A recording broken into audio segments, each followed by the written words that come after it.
देखो बेटे, क्लास 8 अब आपके क्वेश्चन आंसर्स आपने करने हैं। सो जैसे मैंने कहा था कि आपके क्वेश्चन आंसर्स अब मैं या तो इस तरीके से टिक करवा दिया करूँगी। So the first question is write in your own words what you understand by the term rule of law and your response include a fictitious or real example of the evolution of the rule of law. तो rule of law क्या है, आपने chapter के starting में ही ये चीज़ आपने पढ़ी थी। सो ये देखिए पेज नंबर 43 पर है ये कि रूल ऑफ लॉ क्या है। तो इस तरीके से आप यहाँ से यहाँ तक आप देख सकते हैं रूल ऑफ लॉ है ये। और फिर साथ में जो एग्जाम्पल है आप इस तरीके से ये वाला एग्जाम्पल ले सकते हैं या फिर उसके बाद भी जो एग्जाम्पल गिवन है आप वो ले सकते हैं।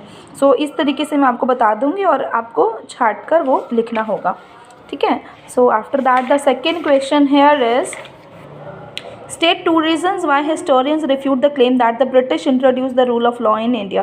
So इसके लिए ऐसे 2 रूल्स जो थे वो रूल्स हैं आपके ऑन पेज नंबर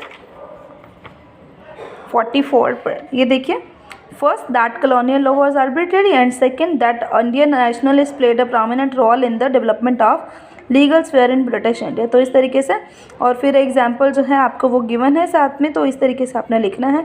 देखो जो लिखना है, अब आप बड़े बच्चे हैं तो आप मुझे ये लिख कर दिखाएंगे, जो आंसर है वो मैं आपको बता ही रही हूँ। Okay, after that question number 3 is यहाँ पर आपको डोमेस्टिक वायलेंस के ऊपर कुछ लिखना है और उसके बारे में भी कुछ बताना है।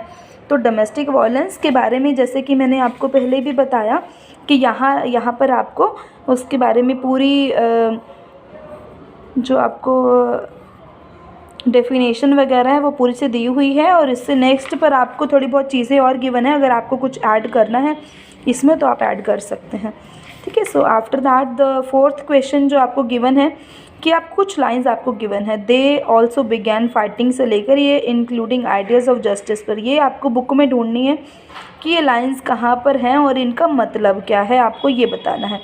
सो ये लाइंस है आपकी ऑन पेज नंबर 44।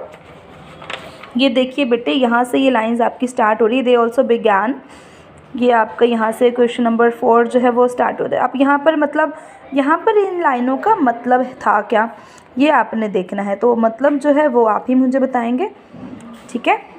तो ये था, ये सारे 4 क्वेश्चंस और इसके अलावा कुछ एक्स्ट्रा क्वेश्चंस जो रहेंगे वो भी मैं आपको सेंड कर दूँगी। तो 2-3 एक्स्ट्रा क्वेश्चंस और इसमें रहेंगे, जैसे सेडिशन एक्ट क्या है, ये सेडिशन एक्ट क्या है, ये सब चीज़ें आपको पता ही हैं साथ में, तो ये आप मुझे बता देंगे। रॉलेट एक्ट क्या है, ये सब आपने ही सर्च करने हैं। Okay students.